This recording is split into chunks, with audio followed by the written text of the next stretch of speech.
I always say there is no such thing as something that is not spiritual. Because without the spiritual, the physical cannot exist. Without the spiritual, the physical cannot exist. Without the nothingness, the spiritual cannot exist. The physical cannot exist. Because how do things become physical? They show up from somewhere, someplace, as an idea in a mind, and then whatever that mind does with it dictates what happens to it, you know? And when it shows up as an idea, some minds create something. And when we create something, there's a great percentage of those things that are created that become physical. Some of them are more physical than others. Like someone can make a course, and that's a physical thing, but not nearly as physical as the thing that was created by the mind that created, say, this computer, right? Makes sense. So, where does the idea come from that allowed something physical to happen? It comes from the spiritual realm. It comes from a place. It comes from the realm that is unseen by most. We say the unseen realm, but that's actually not accurate, because if we have all of our senses turned on, because we should have, as human beings, the 5 senses that we could see physical things with: these eyes, these ears, this tongue to taste, feel, smell. There are the spiritual aspects of all of those too. You know, and they're called the clear senses. So we're all supposed to have that. But because of the many, many manipulations, infiltrations, trickery, and forgetfulness that we've had as a race of beings, we've forgotten about those senses. But when you start walking your spiritual path, those senses get turned on. Some of us were born with them. Some of us can see things that cannot be physically seen with these eyes. Some of us can hear things that cannot be heard by these ears, the physical ones. So when you become spiritual, you start to do the kind of work. You start to do the kind of work that turns those senses on, and then you will become more expanded. Right? So everything that is physical must have a spiritual origin. It must have a spiritual origin. So before you guys have any questions, let's talk about what we talked about the last live. We discussed the moon and the moon phases and the importance of the moon. Right? We discussed the importance of the moon and how it relates to us. And I also discussed why we should involve it in our everyday lives. Extremely important. And I say involve it in our everyday lives because the people who do that are always in rhythm and in line with nature. I also went a little deep and talked about what the moon represents. Connects, what it represents. And I went through how it represents. Let me see, I have my little notes here. For those of you who want to, and my notes come from a website called themoonschool.com. They have other things on here. The information about moon is great. They have other things on here, however, that I would say just be a little cautious about. Because sometimes you can have, the great thing about what I've found out about learning is I've learned from a lot of things, but you must be Very discriminate. Thank you, Keisha. Thank you all for being here. You must be very discriminate. Because you can go to a place and they have great information about something, and then when you look into the other things, you go, right? I learned to meditate. I'll give you guys an example. I learned to meditate by taking a meditation class, a transcendental meditation class. Transcendental meditation is what is a kind of meditation that I learned. Really only through two kinds. But that meditation and the teaching was phenomenal. Fantastic. It is the way you should meditate. Because meditation, as you know today, it's all kinds of stuff. I saw something on my comments the other day. Is someone said, I can't meditate unless I'm really busy. And I go, then you're not meditating. Meditation is the art of doing nothing. The enemy of meditation is effort. Effort to try to think, effort to try to stop your mind from thinking, effort on doing something. Anything that involves effort, whether it's mental effort or physical effort, completely eliminates it from being meditation. Why? Because it involves using the mind, and that's effort, right? And so what that person was confusing meditation with is contemplation. Contemplation involves the mind. You sit there, you think about an issue, a situation, a problem, a solution for something, whatever. It involves the mind, focusing on one thing or a couple of things, not more than a couple. That's contemplation, not meditation. See, contemplation is great.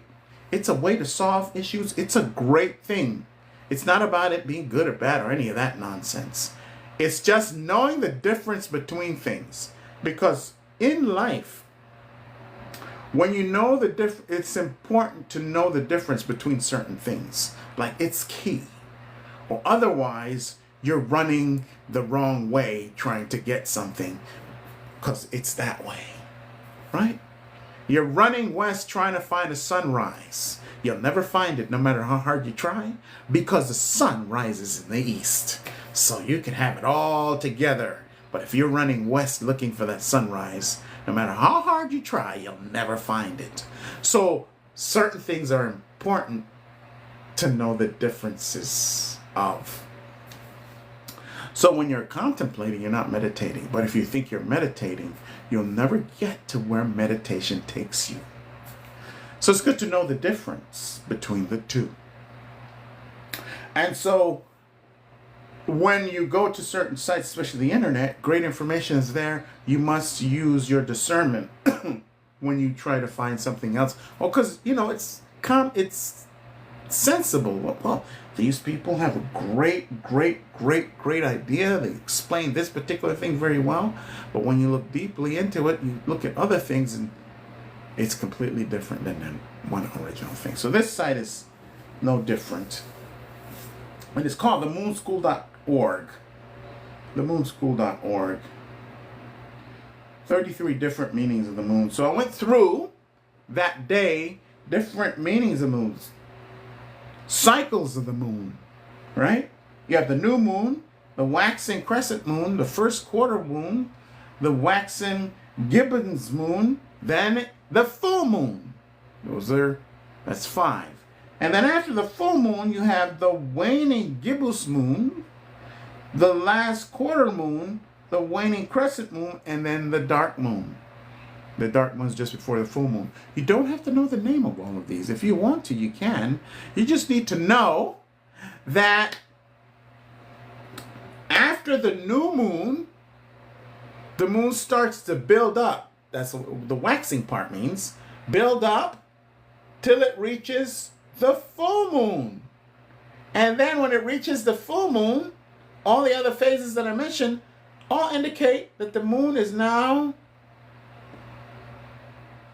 descending, releasing, disappearing to make room for the next full moon. And then the cycle keeps going in that way.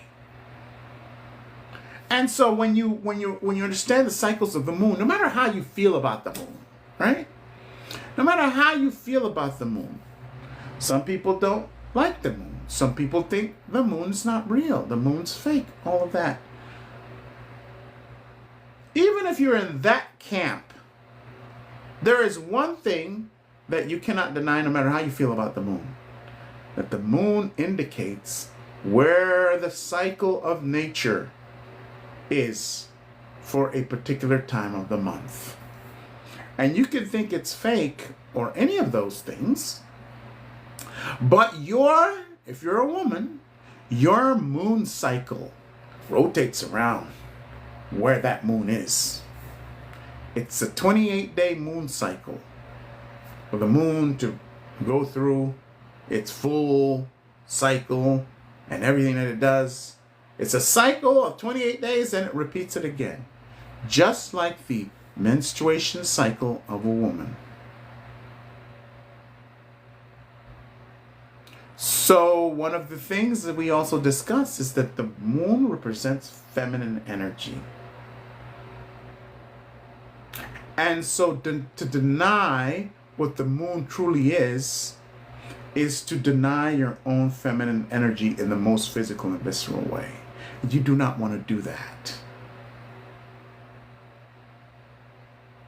Right? Just because those in this reality who want to keep the feminine upside down and twisted and all the way around will float ideas so that you grapple onto them. One of them is that the moon is not real.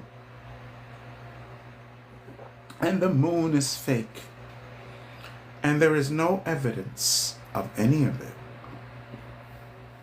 But when you look in the sky, there's evidence of it sitting right there.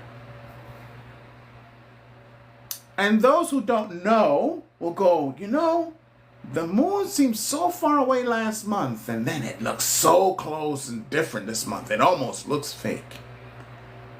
And that kind of statement is based on ignorance. Lack of knowledge of what's true and too much knowledge of what is false.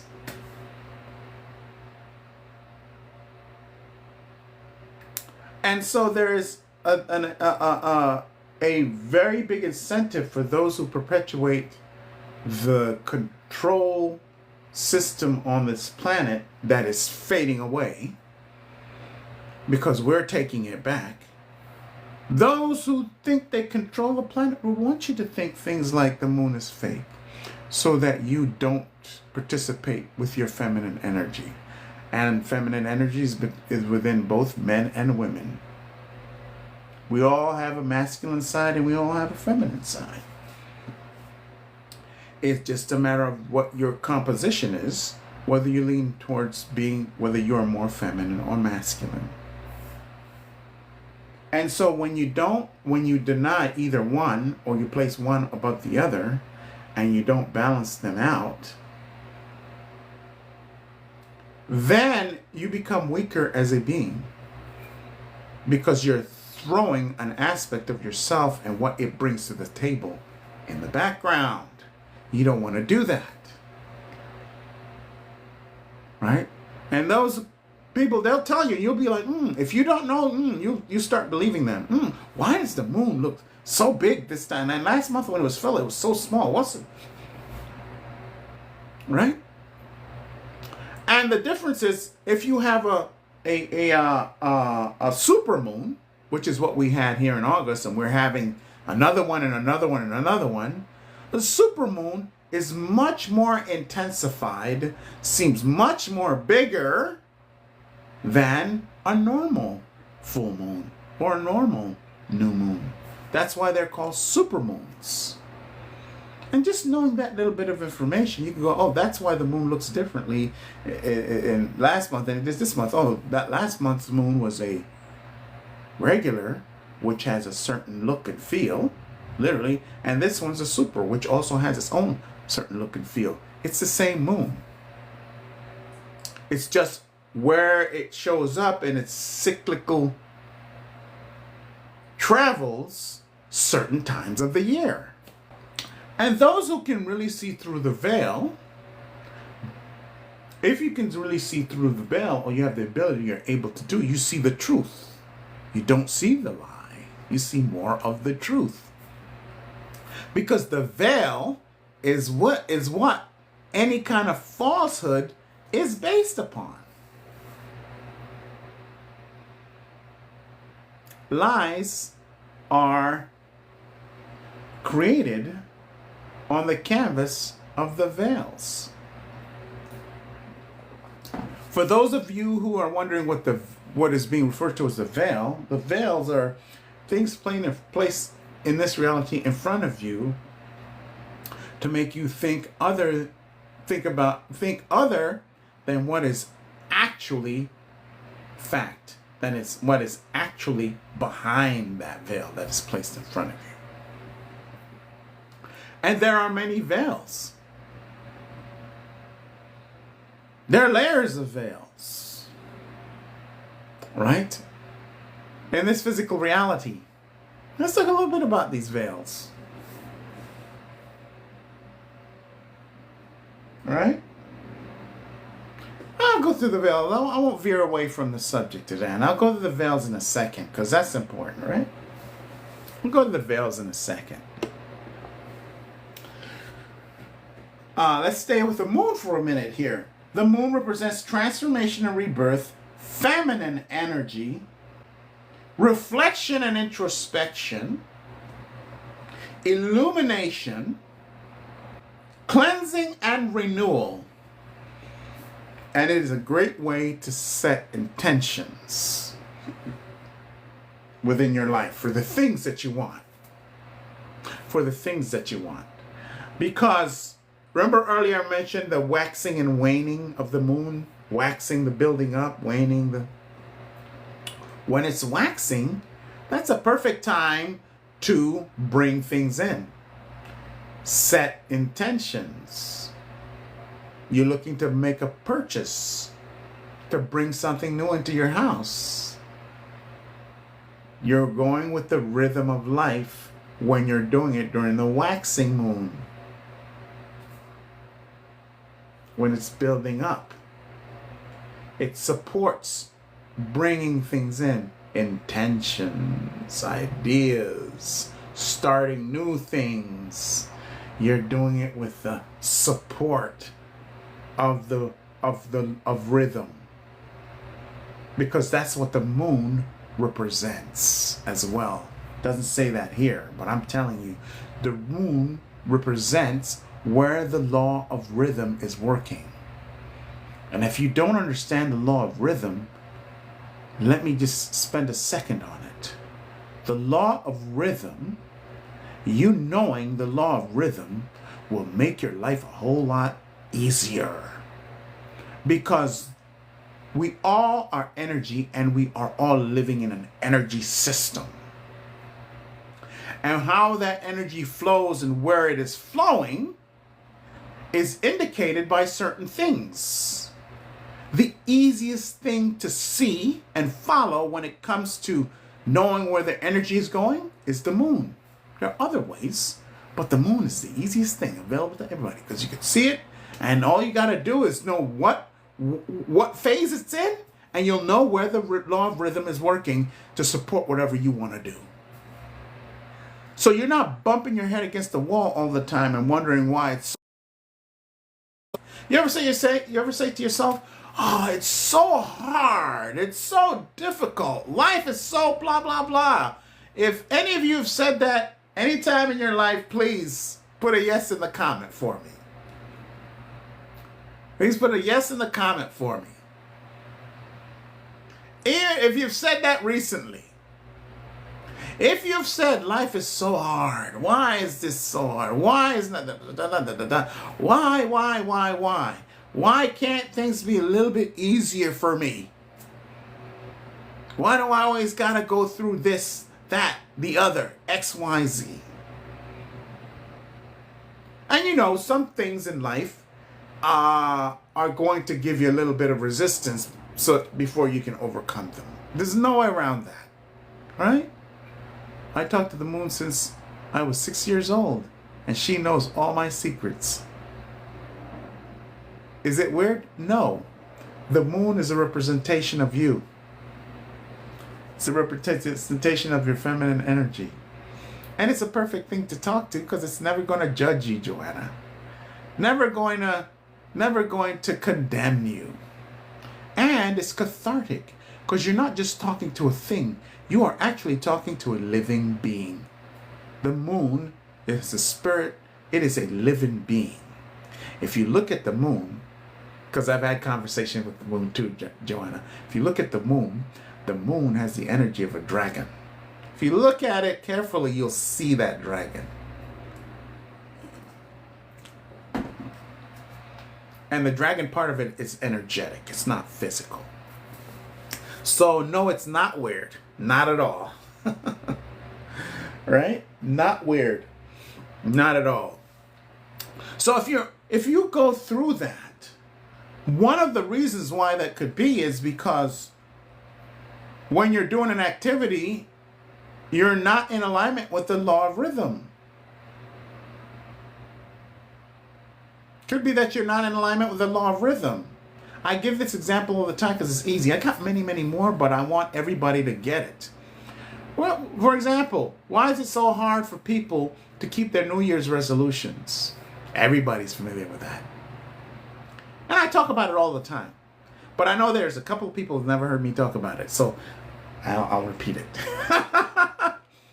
The reason why it's so hard to keep any New Year's resolution, because when you're making those resolutions, it's not really the new year. It's not. The new year does not start in the middle of winter. Just because we decided to create a calendar that says the new year is January 1st. The law of rhythm says no, it is not. And the law of rhythm reminds us that it isn't every January when we make those silly resolutions and expecting to make them. And by the middle of January, we have dropped on 95% of the people have dropped off from those resolutions. Because the law of rhythm says that the new year is actually in springtime. Just look around you and see what the flowers are doing in springtime. See what the birds are doing in springtime. See what the trees are doing in springtime. See what the weather is doing in springtime. The birds aren't laying their eggs in the middle of ice. The flowers aren't coming up and the plants aren't coming up trying to create their buds and their seeds and their little beautiful flowers in the middle of dead winter, are they? And then expecting to be supported by the sun that they need, the water that they need, the nice juicy soil that they need. They're not coming up in the middle of January expecting for all of that to be there to support them. We're the only ones that do that. The law of rhythm says you should be laying low, maybe preparing for spring to come. You want to lose weight? January 1st, the law of rhythm says the body tends to hold on to a little bit of weight then, but you're trying to drop it. You want to drop a few pounds, and you do it in springtime? Watch and see how that supports you. You want to start ideas, and you start them in springtime? The law of rhythm is supporting you. You want to start something in winter?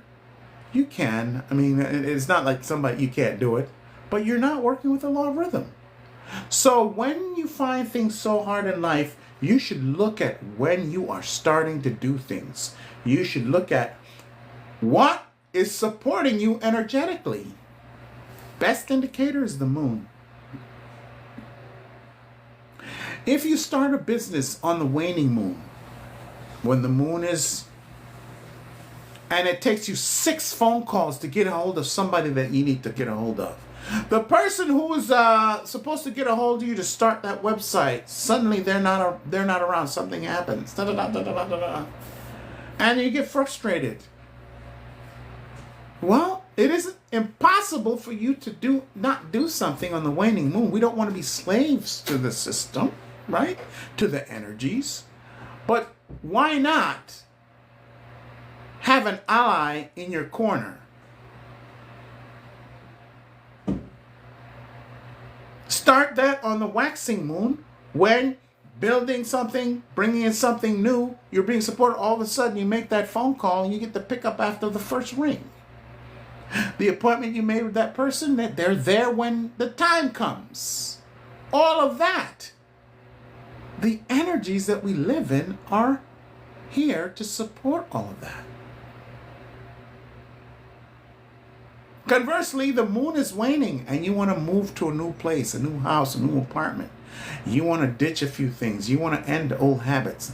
You want to end something. You want to get rid of stuff. You want to release energy that you've been holding on to.